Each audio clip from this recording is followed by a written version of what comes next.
waadaa kiyya nyaadhodhe gizee namni waadaa namaa nyaatee haadhoo wal nyaatutti kabajaa ishiitti godhe niitii seexana halkanii guyyaa iyyitu sana irraa afaan qabsiise gana maalin godhare akkan taa'e maali innaani duruma jedhe hajjoo yoo jette caaltuun khalaas ijan qabdu ogunan akkana siniin jedhu simmuudina qabatanii nakkolfitu kaballaan suni natti tolee እንደውም ጃላላ ነቀብሲሴ ጀቻ ጅርቴ ጁዳ ማገርቱኒ ረቢሽ ያዳማሱ ዳማቲቲን ጀጁዳ ኤጋ ዋንቲ ጫልቱፋ ዋንቲ ሐጂፋ ዋንቱንዱ አሳሜሌኑ ዋኑንቲ መጋላ ካናለ ሐሳኔኑ እንዳፊዩ ኬሳ ጋዋን ናአጃይቤስ ዋና ናዲንቄስ ሲኒሌ ዲንኩ ደንዳይዴትን ያዋን ያዲ ተከራ ዱበቹ በርባዴ ጁዳ garoson gara dubbii kiyyatti hin ceene Sa'idiin kana du'aayinaaf godhaafi jechuu barbaada. Sa'id jechuun dhiira onnee sibiilaa jechuun Sa'ididha jechuudha.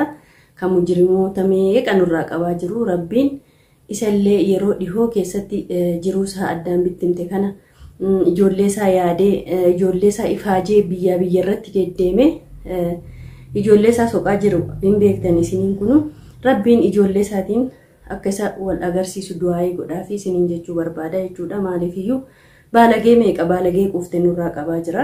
Rabbi harka isaatii nagaa haa kennu jechuudha. Duraan dursee yaa'u akkuma beektan hajjiif jaartii hajjii eega nurraa dhaabbatanii alhamdulillah rabbil alamin xiqqoo namni tasgabbii qaba jechuudha. Ittaansee immoo kaballaan magartuudha kenne sun ergaa guddoo dabarsitee jechuudha. Ammallee jechuudha rabbiin yaani namni kun qabeenya caala jaalalaa fi amalaa fi waliigaltee namaa jajjabummaa namaaf haa kennu. Ammallee rabbiin jajjaba kana caala jabeenya haa kennuuf jedha Sa'idii jechuudha. Nu boonse olumaa gadi deemee akka hoolaa dayyuusa urra akka abdii fi hajjii kana ilma dhiiraa jechuun kanadha.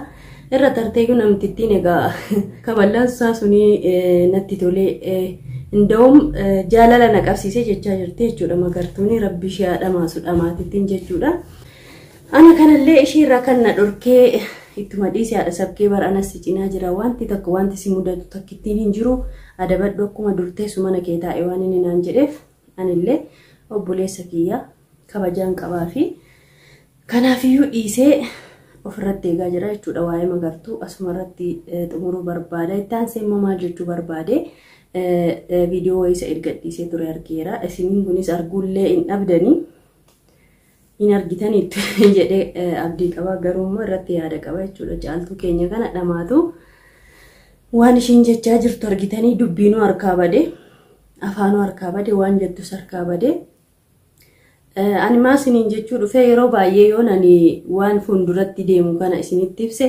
anuma beeka hin jedhiin naan jettu ijoolleen baay'ee. Garuu waan inni ani jedhe dursee dubarra dhufaa jira jechuudha. Kunoo magartuullee ni kijibdii nu gowwoomsiti jechaa ture lakkiidhaan jettanii turtanii nu kijibuushis kunoo dhageessanii argitanii jirtu jechuudha. Isiniin kunuu caaltuu kanaaf ergaa xiqqoo qaba jechuudha. Dubartoota akkashii onnee laaftanii fi maasiniin jedha kabajaa keessaniif immoo nama of daffarsiiftaniif kun amma jechuudha.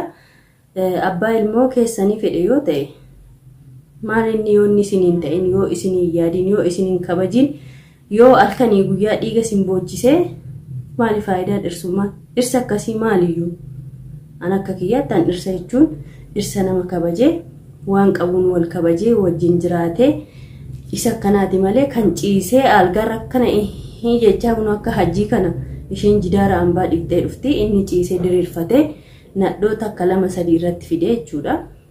Mee hajjiin kun isiniin kunu yoon ani dogoggore mee dogogorte naan jedha. Fagoo teessanii ka argaa jirtan ka aaraa jirtanidha.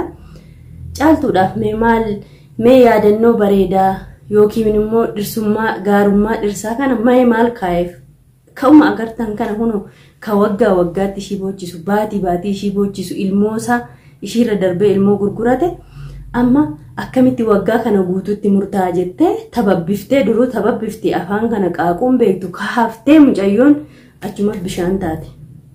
Sa'idiinuu dhugaa jechaan jiru bar qormaataaf jedheeni.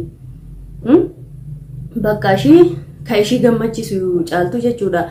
Hajjii kana ija dura akkana of dhaboo osoo hin taane akka kunoo maal siniin jedhare akka muraayyaadhaan of laalaa isaan of laalaa hojii hojjetu feeti. isaan of laalaa waan tokko takka godhuu feeti yookiin dhiigni ishii samaleen sochoota yani rabbiin kun haa beeku jechuudha. Maali dubartiin akkasii? Anamma waan jechuu barbaade gabaabumatti boruu wanti hajjiitti murtaa'e hin beekamu.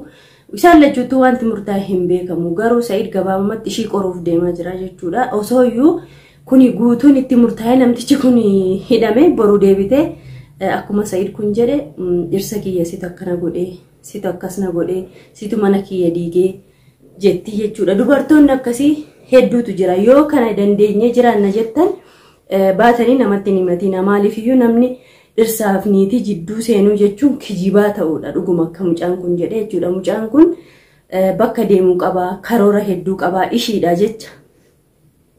Amma kataa'aa jiru ilmoosaa barbaaduuf biyya biyyatti deemaa jira. Garuu kunis obboleettii kiyya dubartiidha, haadha. Mee kabajee durallee anatu hidhaa hiiksise namicha kana anatu hidhaatti sii deebisaa.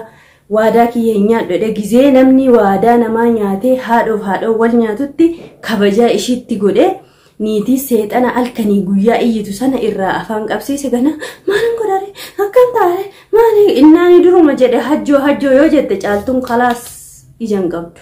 Oggunan akkana siniin jedhu simmuudina qabatanii na kolfitu kuno borummoo mee amma yoo dhuguma rabbii kana dubbanne namtittiin hajjii agafeete siiree gootu malee inni fi ishiin maaltu adda isaan godhe tokkuma lachuu mujriima lachuu majnuuna bakka yaani amantaan kabajne saba isaanii hin kabajne innis yoo ta'e niitii hin kabajne mana isaan kabajne algaa ishee irratti fidee akka fedhe godhee achitti gadi alba'aa ba'ee jechuudha. Hajjiillee yoo ta'e dhugaadhaan yoo deemne isaan lachuu tokkuma wanta addaan isaan baasu hin jiru. Ani dhirsa akkasii ija amma ishiin bee yaanni ishii yoo hajjiin achi ba'e waliin jiraatuufi jechuudha. Ammallee borullee baatee immoo dhiiga bo'uu baannaan waan kun maal jette jedhaa guyyittii kanas qabadhaa qanii kana galmeeffadha yaani waan kun maal jette jedhaa boru ishiin akkanatti hanka bakkabdee duruu inni asirra ciisee akkana dhoo kunoo garaatti kabaannullee nu hojjennee mana namaati galla ijoolleen hedduun hojjettanii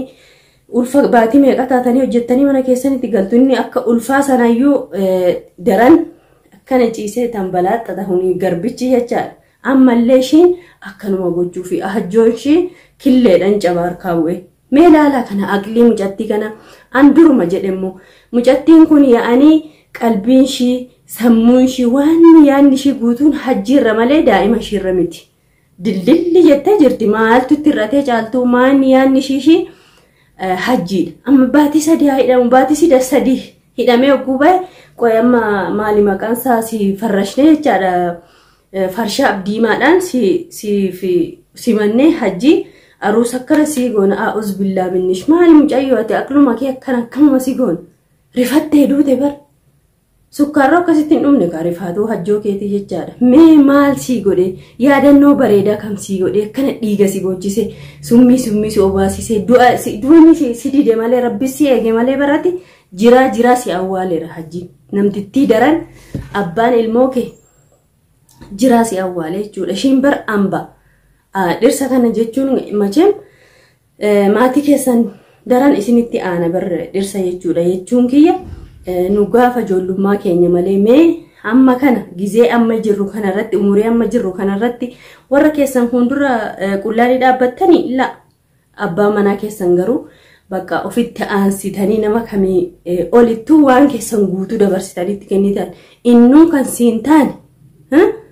namni biraa maal si ta'are atuu ofiin taane ifaajee mucaa kana ammoo lafatti balleessiti ni agartu waan kun maal jette jedha ifaajee Sa'idii kana caaltuun biyyeetti dabaluu baana maal jette jedha ol boras baate Sa'idii takkasna godhe isa takkasi godhe isa tasiinsi baase jettee hajjii fi Sa'id kana ammoo yoo walitti noofin amma baatii meeqa akka hidhaman waggaa meeqa akka hidhaman humbe maalan jedhare mucaa keetiin maal jetta abbaa gaarii kana qabdaa maashaallah abbaan kee akkasii godhaa ture abbaan kee akkasii maal jettan mucaa keetiif immoo waan gaariin keenya abbaan si hatee si gurguratee yoo jettee malee ka ifa gala jiru kana abbaa gaariidha abbaan kun yoo hidhame jettee isaa bocha a'uz billaa minnish wallahi ani mucattiin kun onneen akutti duru ani das nan jettu bakka yaani namummaa ishiitiin ni kabajaan itti mawaamara mee amma kun waan jedhamudha isiniin kun argaa jirtani rakkoon guddaa maanni ishiin caaltuun hajjiidha bakka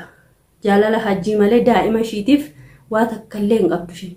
Yaada takka illee hin qabdu. Waa takka keessa illee hin jirtu. Kanaafiyyuu dubartoonni akkana lallaaffattanii dhiiraan baafitti taphachiiftan wallaahi dhiisa. Dubartiin jajjabuma ta'uu bareeda. Kabajaa abbaa warraa ishee eegde, kabajaa ishee illee eegde, kabajaa mana ishee eegde, waan hundaanuu yoo of kabachiifte malee kabajaan argattan kun yoo akka caaltuu kana holboq jettan akkanuma aftuu jechaadha. Naaqamtanii osoo ishiin jajjabaattee maal abbaa kee jettee ishiin irratti akkana lolatte inni akkanatti itti gadi hin udaanu ture jechuudha. Namtichi ammallee inni maal godhe? Ciisee haa nyaatu rabbi riskii isaati kun haadhaa fi abbaatu eebbise. Ishiin immoo haadhaaf abbaata abaare. Inni ciisee haa nyaatu hajjii rabbi nagaan siif haa eegu. Garummaa ammas deddeebi'ee kasii dhaamu imummaan kee as baatee boo'uu fi borummoo waan kun maal jette jedhaa isiniin jechuu barbaade. Rabbiin dubartii akkasii biraayyuu suma nama ajjeesee wayyaan kan akkanatti lallaaftu akkasii ilaaluun rakkoo na biraa duute yookiin too bira jiraatu baadhina jechisiisa. Kuni as-saddaabii nu warri Yemen kana keessa jiru lana garuu fayyaa miti maqaan walitti qabame dubartii Yemen keessa jedhame mataan kun akkana gannu du'ee jira. Namni kabajaa isaa eeggatee jiru meeqa jira miidiyaan ala warri jiraatu meeqa jira garuu immoo magaalaa kana walitti qabanii namni sheexana jira jedha. Kanaafuu hordoftootaaf kabajamtoota keenya warri bultii qabdan bultii keessan kabajadhaa. Jaarsi keessan immoo isin irratti inu taala taanaan akka wal jaalattanii wajjin dhuftan addaan baati kabajaan jiraadhaa maal akkana ofitti taphachiisuun dhiiraan ba'a. Mucaa kiyyaaf jette mucaa isheeti maal gaarii naa kaa'ime namichi kun. An kan garaa na nyaatu ka daa'ima isaa olii gadi facaase haadha manaa isaallee sonsoqatii nagammaa ishiidhaa jedhee dhimma isaa mucaan kun ka deemu ka illee ishii jecha hafee boru ka kabajaa isa dhoowwitu bichaa tolnatti dhaga'ama borummoo as baate kan ishiin haasoftu dhageessu maal jetti haati sabkee bar jechuu dandeessan isiniin kun boru na kanuma isin dhaamuu dhufee biyya ambaarratti dhiira margitan hin qallabiina dhirsa keessan fedhe yoo ta'e biyya ambaatiin illee hojjete isinittaa fidu isinillee hojjedhaatti fida walqixa biyya yoo taate dubartoonni mana keenya teenya yoo qabaanneen qofforanne naramanna agasuma kakanarraan hafe olii gadi burraaquun faayidaa malee takka namatti hin tolu dhugaa inni akkasiniin jechuu barbaade waan caaltu kana haasa'amee sin dhumu rabbiin ishee asirreessu rabbiin aqlee haa kennu jedha du'aa godha taasise immoo sa'id keenya ka harka isaatii nagaa haa kennu dhiira akkasii nuuf haa baay'isu dhiira akka abdii fi hajjii kana immoo rabbi ka aqlee isaanitti haa kennu jechuu barbaada. Egaa dubbii kiyya keessatti isin mufachiisuun hin danda'a yoon balleesses yoon afaan darbaa dubbadhes na of kalchaa yaada keessan koomantiin nuuf barreessaa. Warreen maatiin nuuf hin taanes maatiin nuuf ta'a nu jajjabeessaa nu cinaa dhaabbadhaa jechuun barbaada. Turtii gaarii hanga viidiyoo biroon walitti deebinutti.